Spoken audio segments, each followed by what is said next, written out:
प्यारी साध संगत जी, आप सबको प्यार भरी राधा स्वामी जी। सत्संग को प्यार और श्रद्धा से श्रवण करें जी। बानी गुरु अर्जन देव जी की। राग श्री राग, महला 5, घर 1। सत्संग के वचन।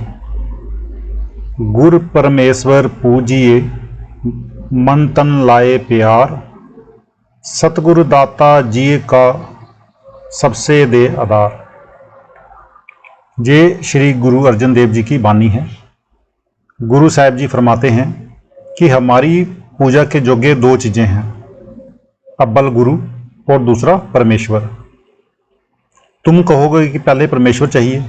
सुनो, सारी कायनात, कुल, खंड ब्राह्मण, ईश्वर परमेश्वर, ब्रह्मा परब्रह्मा सब हमारे अंदर हैं। जितने संत महात्मा और दूसरे मुसलमान फ़कीर अंदर गए, सभी कहते हैं कि परमेश्वर तेरे अंदर है, मगर बिना गुरु नहीं मिलता। इसलिए बड़ाई किसकी हुई? गुरु की। यही कबीर साहब जी कहते हैं, गुरु गोविंद दो खड़े, काके लागों पाएँ। कि परमेश्वर भी सामने खड़ा है और गुरु भी सामने खड़ा है, किसे नमस्कार करें। फिर कहते हैं, बलिहारी गुरु आपने जिन गोविंद दियो बताए। गुरु को, क्योंकि परमेश्वर अंदर है, पर हमने परमेश्वर के अंदर होते हुए भी करोड़ों जन्म पाए। कभी घास, कभी फूस, कभी कीड़ा, कभी पतंगा, कभी पशु, कभी पक्षी बने। मगर जब गुरु मिला, उसने रास्ता बताया, हमने मेहनत करके पर्दा खोल लिया, परमेश्वर मिल गया। जब मौत आती है तो कोई साथ नहीं जाता, ना माँ, ना बाप, ना बहन, ना भाई। जो ये देह है किराए की है, ये भी खाली कर देनी है। अगर साथ जाने वाली कोई चीज़ है तो गुरु है। मेरा अपना तजुर्बा है कि जो अभ्यास का कायदा है उसके मुताबिक अगर कोई अंदर जाने वाले महात्मा मिल जाए, वह रास्ता बता दे, ये कमाई करे, तो इसकी मौत के वक्त कभी जमदूत नहीं आते। अगर फिर भी जमदूत के साथ जाना है तो ऐसे गुरु को हमारा दूर से सलाम है। लेकिन जो ईश्वर का कानून है वह सबके लिए एक ही है। अगर अंदर जाकर देखो तो कोई भ्रम नहीं रहता। अगर जिंदगी में पर्दा ना खुले तो भी मौत के वक्त गुरु आता है और साथ ले जाता है। उस वक्त उसे इतनी खुशी होती है जितनी कि ब्याह की भी नहीं होती। बहुत बार देखा है कि जिन स्त्रियों के 1-1, 2-2 साल के बच्चे थे, अंत समय उन्होंने बच्चों को भी देखने की इच्छा नहीं की। आपको याद है कि कल्ले का एक सत्संगी था, उसका बाल बच्चों से बेहद प्यार था। लोग कहते थे कि तेरी मौत किस तरह होगी, लेकिन मरते समय उसे बच्चों का ख्याल तक नहीं आया। जानी नाम मोह नहीं रहने देता। ईश्वर का नियम आज का नहीं, जब से दुनिया बनी है तब से चला आ रहा है। जब तक दुनिया रहेगी बराबर जारी रहेगा। जब तक परमेश्वर नहीं मिलता, हम गुरु के पास जाते हैं। हम गुरु के पास क्यों जाते हैं? सुनो, जब परमेश्वर नहीं मिलता हम किसकी पूजा करें? इस बात पर विचार करने के लिए सारी दुनिया को सामने रख लो। ये दुनिया 5 तत्वों यानी 5 अनासर की बनी हुई है। मिट्टी, पानी, आग, हवा और आकाश। और तत्वों के लिहाज से इसकी 5 किस्में हैं। पहली वह किस्म है जिसमें एक तत्व मुकम्मल है, बाकी हैं तो सही मगर नाम मात्र। वह क्या है? सब्जियां। तत्व कौन सा है? पानी। अगर मन भर साग सुखाए तो मुश्किल से 5-6 सेर आ जाएगा, यानी 34-35 सैर पानी निकल गया। आदमी में 5 तत्व हैं। अगर 5 तत्व वाला तुलसी, पीपल और दूसरे 1 तत्व वाले पेड़ों की पूजा करे, वह नीचे की तरफ जाएगा, यानी मरकर वही बनेगा। हमारे वेद शास्त्र भी कहते हैं, जहाँ आसा तहाँ बासा। दूसरी जमात है कीड़े मकोड़े। उनमें सांप, चूहे, बिच्छू, छिपकलियाँ आदि शामिल हैं। इनमें 2 तत्व हैं, आग और हवा। बाकी 3 हैं मगर नामात्र। अब सरगोदा की नई बंजर भूमि का काम शुरू हुआ तो गुरुजी वहाँ बतौर सब डिविजनल अफसर लगे हुए थे। वहाँ 20-20 मील तक पानी नहीं मिलता था। वहाँ बिच्छू, सांप, चूहे, छिपकलियाँ वगैरह वगैरह देखे, मगर ये नहीं देखा कि वे कहीं पानी पीते जाते हैं। वे अपने लिए पानी सब्जियों में से निकाल लेते हैं। अब जो सांप आदि की पूजा करेगा वह नीचे गिरेगा। तीसरी किस्म है पक्षी। इनमें 3 तत्व हैं, आग, हवा और पानी। बाकी तो हैं मगर वो नामात्र के बराबर ही हैं। अगर 5 तत्व वाला 3 तत्व वाले की पूजा करे तो वह नीचे जाएगा। चौथी किस्म है पशु। इनमें 4 तत्व मुकम्मल हैं, आग, हवा, मिट्टी और पानी, परंतु इनमें बुद्धि नहीं। अगर आदमी घोड़ों, भैंसों और गायों की पूजा करेगा तो पशु ही बनेगा ना। हर एक आदमी में 5 तत्व हैं। अब सवाल पैदा हुआ कि आदमी की पूजा क्यों करे? 5 तत्व इसके, 5 तत्व उसके, जहाँ आकर सब यानी हर एक आदमी के 5 तत्व हैं और जहाँ आकर सब हार गए। कहते हैं कि अगर कोई परमात्मा है तो लाओ हमारे सामने, कहाँ है?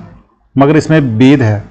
जिस तरह कमरे में एक तार बम्बई, कलकत्ता या किसी और जगह से जुड़ी है, तार के दोनों सिरों पर जो जंतर होते हैं उन्हें बैटरी कहते हैं। ये बातचीत करने के लिए बनी हुई हैं। ये बैटरियां आपस में खबरें लेती हैं और देती हैं। अगर उस कमरे में 10 बैटरियां और पड़ी हों जो तार से जुड़ी हुई ना हों तो क्या वह खबरें लेंगी? हरगिज़ नहीं। इसी तरह गुरु की बैटरी मालिक से जुड़ी हुई है। वह मालिक से बातें करता, खबरें लेता और देता है। हमारी बैटरियां जुड़ी हुई नहीं। हम गुरु के पास इसलिए जाते हैं कि उसकी तो बैटरी जुड़ी हुई है, वह हमारी भी जोड़ दे। जिन्होंने अपनी तवज्जो शब्द के साथ जोड़ ली वे मालिक से मिल गए। हमारे अंदर भी तार है मगर जुड़ी हुई नहीं। गुरु पैगाम लेता है, अगर हमारी बैटरी तार से जुड़ जाए तो हम भी सुन सकेंगे, इसलिए हम उसके पास जाते हैं। अगर वह पहुंचा हुआ महात्मा है तो वह ये नहीं कहता कि मैं गुरु हूँ, वह कहता है कि आप मुझे दोस्त समझ लो, बड़ा भाई समझ लो। जब अंदर जाओगे, नज़ारे देखोगे, तब जो मर्जी हो कह लेना। ऐसे गुरु जीते जी भी साथ हैं और मौत के वक्त भी साथ हैं। फिर उससे बढ़कर हमारा रिश्तेदार कौन है? कोई नहीं। गुरु हक की कमाई पर गुजारा करता है। अगर हम उसे कुछ देना चाहें तो वह कहेगा कि सत्संग में, लंगर में या किसी और सेवा में खर्च कर दो ताकि तुम्हारा धन सफल हो जाए, मगर उसके लिए कुछ नहीं लेगा और अपने लिए कुछ भी नहीं लेगा। कबीर साहब ने सारी उम्र ताना बुना, नामदेव जी ने कपड़े रंग कर गुजारा किया, कई पैगंबर बेड़े चलाकर गुजारा करते रहे। गुरु नानक साहब जी ने तो जहाँ तक ताकीद की है, गुर पीर सदाए मंगन जाए, ताके मूल ना लगिए पाए, गाल खाए किश हथों दे, नानक राह पशाना से। अगर कहीं मांगने जाता है तो वह गुरु नहीं। फिर वह क्या करे? आप मजदूरी करे, दुकानदारी करे, खेती बाड़ी या कोई और काम करे, अपने बाल बच्चों को पाले, फिर संगत की सेवा करे। इसलिए हमारी पूजा के लायक 2 ही हस्तियां हैं, एक गुरु, दूसरा परमेश्वर। सतगुरु की कृपा से हमें रूहानी मंडलों पर जाना है। गुरु अंगद देव जी फरमाते हैं, जे सौ चंदा उग बह सूरज, चढ़ू हजार, इत्ते चानन होंदिया गुर बिन गोर अंधार। इस दुनिया में लाखों करोड़ों सूरज चंद्रमा चढ़ जाएं, जहां रोशनी हो जाएगी, लेकिन जब आंखें बंद करो अंदर अंधेरा है। सो जब तक सतगुरु नहीं मिलता तब तक अंदर रोशनी पैदा नहीं होती। इसलिए हमारी पूजा के काबिल गुरु और परमेश्वर हैं। गुरु को तो हमारी मोहब्बत की जरूरत नहीं, उसका अपना प्यार मालिक से लगा हुआ है। वह कहता है, आप भी मालिक से प्यार लगाओ। सतगुरु बचन कवाम बने सच्चा ए विचार, बिन साधु संगत रतिया माया मोह सब शार। कहते हैं सच्ची भक्ति क्या है? जो सतगुरु हुक्म देता है। सतगुरु कहता है कि शराब कबाब छोड़ दें, चोरियां ठगियों से परहेज कर, हक की कमाई कर, अपने बाल बच्चों में, अपने मजहब में रह, और क्या कर? पिंड को छोड़कर ब्राह्मण में जा। सच्चा व्यवहार क्या है? जो सतगुरु हिदायत देता है उस पर अमल करना। जब हम सतगुरु से मोहब्बत करेंगे, सतगुरु की मोहब्बत दृढ़ हो जाएगी, तब हमारी दूसरी सारी मोहब्बतें टूट जाएंगी। गुरु की मोहब्बत परमेश्वर के साथ है। सो जब हम गुरु से मोहब्बत करेंगे, परमेश्वर से करेंगे। परमेश्वर ना वेदों में है, ना शास्त्रों में, ना ही इनके पढ़ने से मुक्ति होती है। अगर पढ़ने से मुक्ति होती तो रावण मुक्त हो जाता, रावण 4 वेदों का टीकाकार पंडित था। रावण के वेद भाष्य के मुकाबले में कोई वेद भाष्य नहीं था, मगर उसकी करतूत क्या थी? वह रावण जिसकी शक्ल बनाकर हम हर साल आग लगाते हैं। वेद शास्त्रों में नाम की तारीफ है, नाम के साथ जुड़ने की प्रेरणा मिलती है, नाम नहीं। यही ग्रंथ साहिब कहता है कि सब कुछ अंदर है, लेकिन जब तक सतगुरु नहीं मिलता कुछ नहीं मिलता। अंदर जाने के लिए सतगुरु की जरूरत है। आप उसे संत कह दो, बुजुर्ग कह दो, कामिल फकीर कह दो, जब तक आपका उसके साथ प्यार नहीं जुड़ता आप अंदर नहीं जा सकते। जब आप जहां दोनों आंखों के दरमियान तक एकाग्र होकर अंदर जाओगे तो आगे सतगुरु खड़ा है। फिर इंग्लैंड जाओ, सतगुरु साथ है। अमेरिका जाओ, सतगुरु साथ है। कमरा बंद है, सतगुरु को याद करो, सतगुरु सामने है। जो बात पूछो वह जवाब देगा। मेरे साजन हर हर नाम समाल, साधु संगत मन बसे, पूर्ण होवे गाल। अब गुरु अर्जुन साहब अपने मन को समझाते हैं, मानो अपने पर घटाकर दुनिया को उपदेश देते हैं कि नाम अंदर है, प्यार से अपनी रूह उसके साथ जोड़ दो। ज्यों ज्यों ऊपर जाओगे सारे ब्रह्म नाश हो जाएंगे। जिस तरह ज्यों ज्यों ऊंचे स्थान पर जाओ ठंड होगी, जड़ पदार्थ में खुशी नहीं। अगर जड़ पदार्थ में खुशी होती तो राजों महाराजों को मिलनी चाहिए थी। कहते हैं अगर तू नाम की कमाई करे, तेरा जन्म मरण खत्म हो जाए, मनुष्य जन्म सफल हो जाए। रहा सवाल कि नाम क्या चीज़ है, वह ना अरबी है, ना फारसी, ना तुर्की, ना अंग्रेजी, वह किसी भाषा में नहीं है, वह सबका एक ही है। अगर एक ना हो तो एक कौम को छोड़कर बाकी सबके साथ जुल्म है। नहीं, वह unwritten law and unspoken language है, लिखित कानून और अनबोली भाषा है। इसी को ऋषि मुनि, आकाशवाणी, वेद, नाग और गुरु साहिब नानक साहिब जी सच कहते हैं। वह सारे ब्राह्मणों की जान है, वह सभी के अंदर है। अगर दुनिया के सारे आलिम फाजिल इस फिलासफी को समझ लें जो कि सब धर्मों की बुनियाद में मौजूद है, तो कोई झगड़ा ना हो। ये मजहबों की लड़ाई क्यों है? विचार ना करने से ही। जब कोई महात्मा आता है तब कोई मजहब नहीं होता, उसके बाद मजहब बन जाता है। इसी तरह बेशुमार मजहब बन गए। गुरु नानक साहिब एक थे और ग्रंथ साहिब एक है। उनके 52 फिरके हैं। कुरान शरीफ एक है, हजरत मोहब्बत साहब एक हैं। आज 72 फिरके बन गए हुए हैं। मैं कहता हूँ जो नाम मुक्ति देता है वह चोरों ठगों के अंदर भी है, चाहे आंखों के पीछे पर्दा लगाकर इन्हें बाहर निकाला हुआ है। अगर नेक सोबत मिल जाए, कोई पूरा गुरु मिल जाए, तो इन्हें भी मालिक मिल जाए। अब गुरु साहब कहते हैं, हे प्यारे, नाम की कमाई कर ताकि तेरा पर्दा खुल जाए, मनुष्य जन्म सफल हो जाए, फिर जन्म लेने की जरूरत नहीं। गुर समर्थ अपार गुर बड़बागी दर्शन होए, गुर अगोचर निर्मला गुर जैबड़ अबर न कोय। कहते हैं गुरु अंदर रूहानी मंडलों पर जाता और परमेश्वर से मिलता है। वह समर्थ अपार है, यानी जहाँ गुरु जाता है वहाँ ना बुद्धि जा सकती है ना मन पहुँच सकता है। मन भी महदूद यानी कि सीमित है और बुद्धि भी। हम मन और बुद्धि से पार जाना चाहते हैं। अब जिन्हें गुरु कहते हैं वे कम हैं, वैसे हिंदुओं में भी हैं, मुसलमानों में भी हैं। जिस तरह BA MA कम हैं, प्राइमरी पास ज़्यादा हैं, इसी तरह हिंदुस्तान में 50-60 लाख साधु हैं, मगर जिसे साधु कहते हैं जो अंदर रूहानी मंजिलों पर जाते हैं कम हैं। मैं हर एक सोसाइटी में गया हूँ, मगर मैं कहूँगा कि पूर्ण साधु कम है। पूर्ण साधु सबसे प्यार करेगा। गुरु पवित्र हृदय वाला है, गुरु अगोचर है, गुरु के बराबर कोई नहीं। आदमी के बड़े ऊंचे कर्म हों तो वह गुरु की तरफ आए। गुरु की तरफ और नाम की तरफ आना कोई मामूली कर्म नहीं। गुर करता गुर करनहार, गुरमुख सच्ची सोए, गुर ते बाहर किश नहीं, गुर कीता लोड़े सो होए।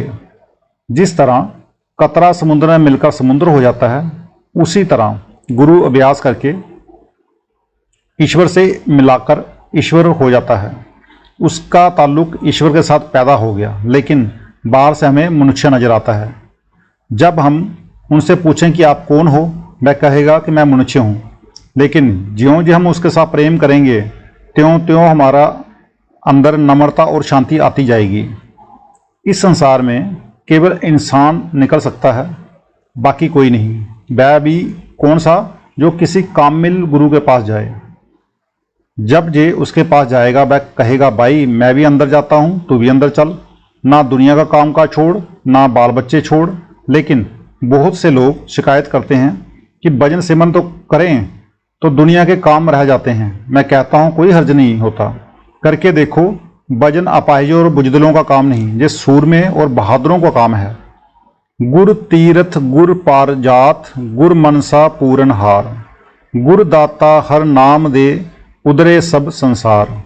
अगर दुनिया में कोई तीर्थ है तो कमाई वाले महात्मा की संगति है, जहां आकर चोर चोरी छोड़ देते हैं, डाकू डकैती छोड़ देते हैं, ठग ठगी छोड़ देते हैं।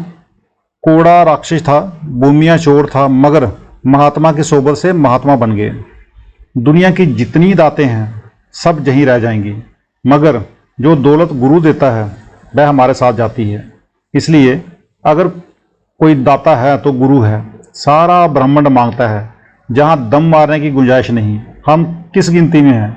जो दात गुरु देता है ना चोर चुरा सकता है, ना पानी गला सकता है, ना ही आग जला सकती है, और ना ही जमदूत छीन सकते हैं। जब गुरु नाम बख्शता है तो उससे कौम मस्जिद में रुकावट नहीं आती, क्योंकि नाम सबके अंदर है। वेद शास्त्र और दूसरी किताबें उसकी महिमा करती हैं, मगर उनमें नाम नहीं। जब आप पूरे गुरु परमेश्वर पूजिए, उसकी संगति करोगे, उसमें कशिश है, वह खींच लेगा। पानी सब जगह है, मगर जिसने कुआं खोद लिया वही पानी पिएगा। इसी तरह परमेश्वर ईश्वर सबके अंदर है, मगर जिसने एकाग्र होकर पर्दा खोल लिया, उसने नाम प्रकट कर लिया, उसकी जायदाद है, उसका जन्मन खत्म हो गया। गुर समर्थ गुर निरंकार, गुर ऊंचा अगम अपार, गुर की महिमा अगम है, किया कथे कथन हार। गुरु समर्थ है, जिस जगह गुरु जाता है वहाँ दुनिया नहीं जाती। लेकिन गुरु जब तक शरीर में रहता है वह नहीं कहता कि मैं गुरु हूँ, बल्कि वह कहेगा कि तुम्हारे अंदर जो ईश्वर है वही तुम्हारा गुरु है। जो गुरु परमात्मा मिल गया, हम उसकी महिमा क्या करें? उसकी सिफत यानी कि बड़ाई के लिए कोई लफ्ज है ही नहीं। यही वेद की श्रुति कहती है, गुरु ब्रह्मा गुरु विष्णु गुरु देवो महेश्वरा, गुरु साक्षात पार ब्रह्मा तस्मै श्री गुरुवे नमः। हे शिष्य, गुरु ही ब्रह्मा गुरु है, गुरु ही विष्णु है, गुरु ही शिव है, मतलब कि गुरु ही सब कुछ है। जितड़े फल मन बाशी है, तितड़े सतगुरु पास, पूरब लिखे पाव ने साच नाम दे रास। कहते हैं गुरु के पूर्व जन्म के बड़े ही श्रेष्ठ कर्म हों तो गुरु मिले, बड़े ही ऊंचे कर्म हो तो नाम मिले, बड़े ही ऊंचे कर्म हो तो नाम की कमाई करे, नहीं तो सारी दुनिया नाम से खाली पड़ी हुई है। गुरु नानक साहिब जी कहते हैं, पाप बुरा पापी को प्यारा, पाप लदे पापे पासारा। जो पापी है वे भक्ति के नज़दीक ही नहीं आते, वे दुनिया के झगड़ों और बखेड़ों में अपनी सारी जिंदगी बर्बाद कर जाते हैं। सतगुरु नाम के खजाने का कुंजी बरादार यानी कि मालिक है। जो सिद्धियां शक्तियां हैं वे भी सतगुरु के हाथ में हैं। जब जे गुरु की हिदायत के मुताबिक मेहनत करके ऊपर चढ़ेगा तो सतगुरु कहेगा कि सब कुछ तेरा है, जो मर्जी हो ले ले। इसलिए कहते हैं कि बड़े ही ऊंचे कर्म हो तो आदमी गुरु की तरफ आए। सतगुरु सरनी आइया बाहुड़ नहीं विनाश। अगर जीव सतगुरु की शरण में आ जाए तो जन्म मरण खत्म हो जाए, मगर कमाई करनी आसान है, शरण लेना मुश्किल है। शरण का अर्थ ये नहीं कि जब शिष्य सतगुरु की शरण में आ जाए तो सारी मोहब्बतें छोड़ दे। मैं कहता हूँ अगर शिष्य सतगुरु की शरण में आ गया है, कमाई बेशक नहीं, जब मरेगा तो कहाँ जाएगा? सतगुरु के पास। आगे सतगुरु का प्यार है परमेश्वर के साथ, वह भी परमेश्वर में समा जाएगा। सतगुरु कहता है कि मेरे वजूद शरीर के साथ प्यार कर, बल्कि वह कहता है तेरे अंदर मालिक है, उसके साथ प्यार कर। हर नानक कदे ना बिसरो, एह जीव पिंड तेरा सास। अब गुरु साहिब सब कुछ कहकर प्रार्थना करते हैं कि हे मालिक, ये तन मन धन सब कुछ तेरा है, मेरा ध्यान तेरे चरणों में लगा रहे। राधा स्वामी जी।